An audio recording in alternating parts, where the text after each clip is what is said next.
Okay.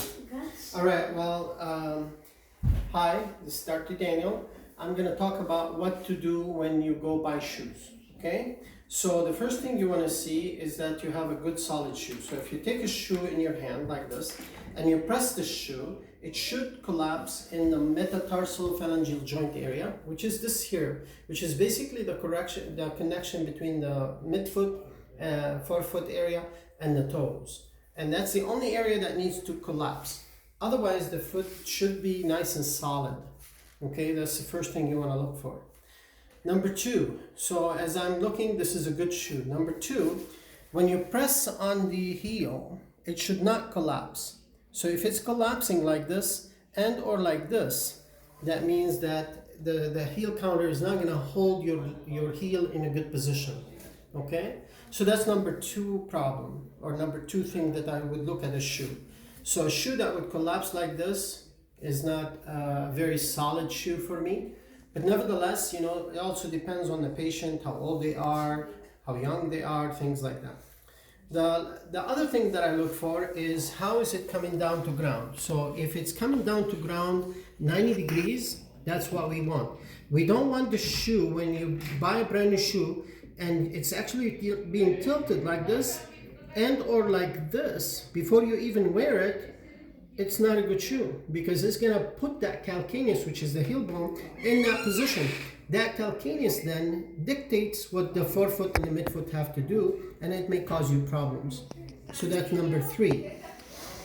Number four is to have a last. We call this the last, which is basically the bottom part of the shoe.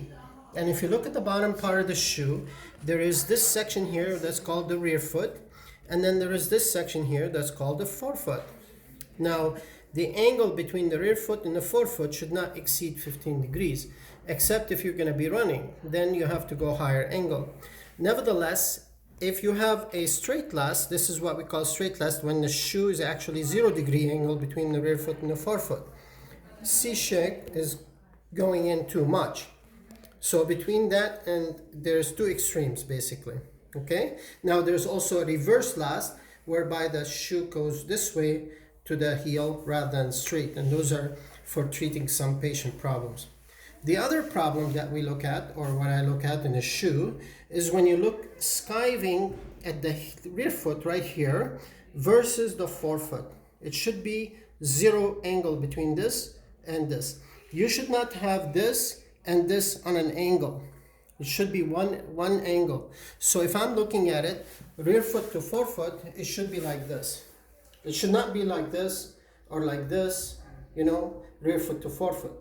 So not only am I looking at how is it sitting this way, I'm also looking at it from this angle too. So we're looking at it from this angle as well as from this angle. All right? The last item that we look at is to see how is the arch in the shoe.